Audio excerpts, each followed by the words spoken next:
Hello, we're working in the MyWorkbook. Remember, Excel has an extension of .xlsx. The X at the end means it's a version from 2007 and later because those are saved as XML files. And I'm going to be working on the brochure worksheet. I like this one because it's a real life problem. So the first thing we can do is merge and center the title. And you can make the font something nicer. I'll let you do that on your own. So when you're making a brochure, there's things called fixed costs, and they're the same no matter if you make 100 or 1,000 or 1,000,000. No matter, well, maybe when you get to 1,000,000, they might change.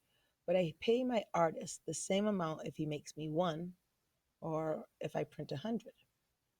I pay my salaries for the janitor, for my secretary, the same amount whether I make five or 5,000. My initial setup fee to print 100 or 1,000 to set it up is the same price no matter how many I'm going to make. Since they're fixed cost, it's really easy. You autofill across. Perfect. And they're already formatted as currency for us. And I did that earlier for you. Over here for paper, printing, labor, and shipping, these are the variable costs. These depend on how many you actually make. So for paper, see where this is the price of paper. Oh, there it is. Here's the costs. It's 10 cents a sheet. I think that's expensive, but that's what it is. So for 100 at 10 cents a sheet, that should be $10. But if I make 750, that should be $75. I think that's right. We'll check with the computer.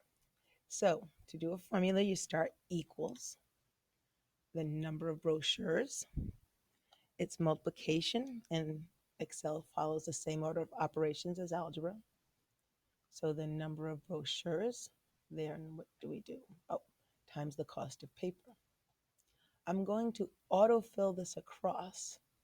And if I autofill it across, that'll be perfect for the number of brochures, but not perfect for the cost of paper. The cost of paper is stuck right here. I don't want it to autofill across. So you need to toggle through the reference types to get it absolute. The F4 function key when you're in the cell with your insertion point on the reference of a cell. This is a cell reference. You hit it once, you get absolute double dollar signs. I think of absolute, the S in absolute. And mixed has only one double dollar sign. So this would mean that the row is stuck, but not the column.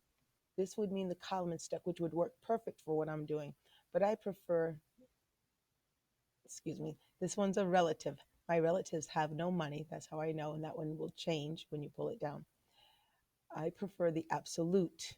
Then I'm certain that I have it right. I hit enter to accept the formula.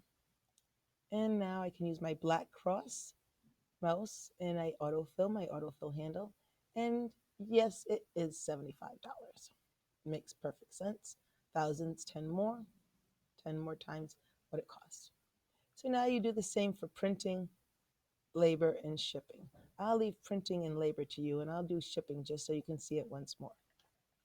It equals the number of brochures I'm making times is the asterisk, that's shift 8.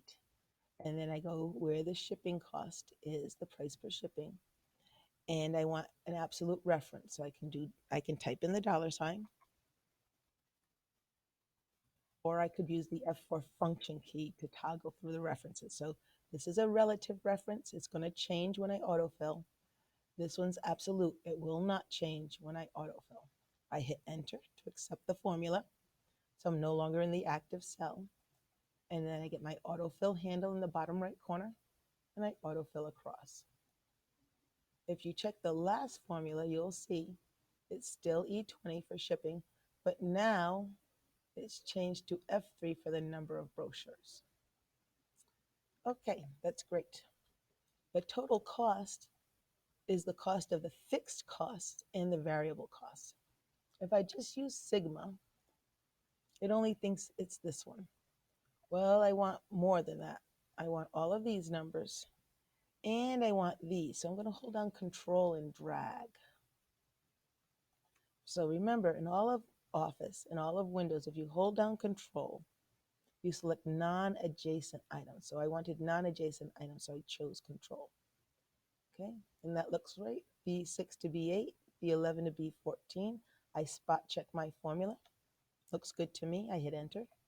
Now I know these aren't there, but I'm waiting for you to do those. So you have to do those in autofill across. Cost per brochure. Can you figure that one out? You can stop and try, then come back. It equals how much it costs to make them divided by how many we made. That's it. Both relative references are fine.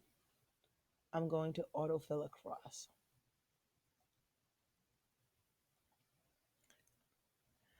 I should make these stand out. It's the bottom line, total cost.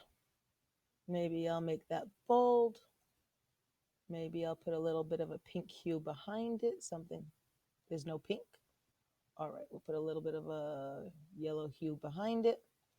And then cost per brochure, I want that to stand out. I think I'll put a solid box around it just so it stands out that way. Maybe a solid box. What's nice is with this is we can extrapolate how much would it cost if I made 2,000 brochures. Will it be double the price? Probably not, because the fixed price stays the same. But we can try it out. I can put in 2,000 right here. I think in the directions I asked for 1,500. So for now, I'll do 2,000, then I'll change it. That's it. I take all of these, I autofill across. Train tracks, we haven't seen train tracks in a while. Train tracks just mean the number is too big to fit in the cell. So you double click between the column letters and that'll auto fit the column to the largest item, and now it fits perfectly. And since I might go over in print preview, and you can check over here in print preview. Oh, luckily I didn't go over, so that's good. But I can also double click between the E and the F, and that'll auto size this a little better here. Can resize it so it fits nicely. So that's 2,000, but we weren't asked for 2,000. We were asked for 1,500. So I'm going to fix that in a second. But look, if I make 1,000, it costs me $5 each. But if I make 20,000, it's only going to cost me almost $3 each. So it's not quite half. Remember, those aren't the right prices because you still have to do these the same way we did paper. Use the relative reference for the number of brochures, and the absolute for for printing would be over here, the 15 cents. Make sure you use the absolute cell reference. Don't hard code in the 15 cents. Because look what happens. Let's say paper goes up. Say paper is 1.2. Okay. Watch my prices for paper change. Up. And then everything changed. I'm going to do Control Z. Watch these numbers go back down. There they go.